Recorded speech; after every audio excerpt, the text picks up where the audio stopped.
పాఠశాల విద్యలో కొత్త మార్పులు తీసుకొచ్చింది ఏపీ ప్రభుత్వం. 6 నుంచి 9 తరగతుల వరకు కామన్ వార్షిక పరీక్షలను నిర్వహించాలని నిర్ణయించింది.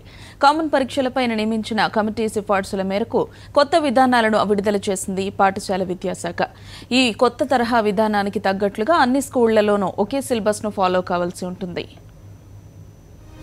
ఏపీలోని ప్రభుత్వ పాఠశాలలతో పాటు గుర్తింపు పొందిన అన్ని ప్రైవేట్ స్కూళ్లలో 6 నుంచి 9 వరకు కామన్ వార్షిక పరీక్షలు జరుగుతాయని పాఠశాల విద్యాశాఖ ప్రకటించింది.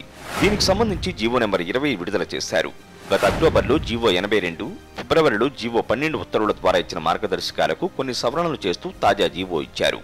దీని ప్రకారం 6 నుంచి 9వ తరగతి విద్యార్థులకు వార్షిక పరీక్షలను ఆయా స్కూలు స్థాయిలోనే నిర్వహించనున్నారు.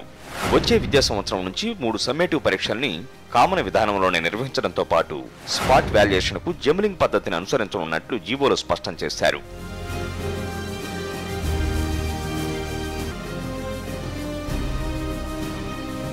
టెన్త్లో 1, 2 సమ్మేటివ్లు కామన్ పరీక్షలు కాగా 3వ సమ్మేటివ్ను మాత్రం పబ్లిక్ పరీక్షగా నిర్వహిస్తారు. SCERT రూపొందించిన ప్రశ్నాపత్రాన్ని ఆయా జిల్లాల కామన్ ఎగ్జామినేషన్ బోర్డుల ద్వారా ముద్రిస్తారు. వాటిని అన్ని స్కూళ్లకు MRCల ద్వారా సరఫరా చేయాలని నిర్ణయించారు. ప్రశ్నాపత్రాల ఖర్చును ఆయా పాఠశాలల యాజమాన్యాలు భరించాల్సి ఉంటుంది. అలాగే ఆయా మండల స్థాయిలో జరిగే ఫలితాలను వెబ్సైట్లో అప్లోడ్ చేయాల్సి ఉంటుంది. కాగా వీటిలో 10% సమాధాన పత్రాలను బయట వారితో దిద్దించాల్సి ఉంటుంది. అలాగే విద్యార్థులు 8, 9 తరగతుల్లో సాధించిన మార్కుల్లో 5% చొప్పున 10వ తరగతి పబ్లిక్ పరీక్షల్లో వెయిటేజీగా కలపనున్నారు. ఈ విధానం 2017-18 నుంచి అమల్లోకి రానుంది.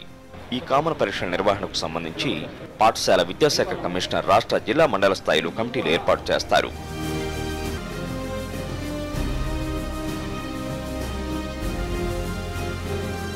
కామన్ పరీక్షల నిర్ణయంతో అన్ని స్కూళ్లలో 6 నుంచి 10వ తరగతి వరకు ఒకే సిలబస్ ఉండాలని నిర్ణయించారు. ప్రైవేటుతో పాటు అన్ని యాజమాన్యాల స్కూళ్లు విద్యాశాఖ పాఠ్య పుస్తకాలను మాత్రమే వినియోగించాల్సి ఉంటుంది. ఆయా ప్రైవేట్ స్కూళ్లు తమకు ఏ మేరకు బుక్స్ అవసరమవుతాయో ముందుగా DEOలకు ఇండెంట్లు ఇవ్వాలని జీవోలో సూచించారు.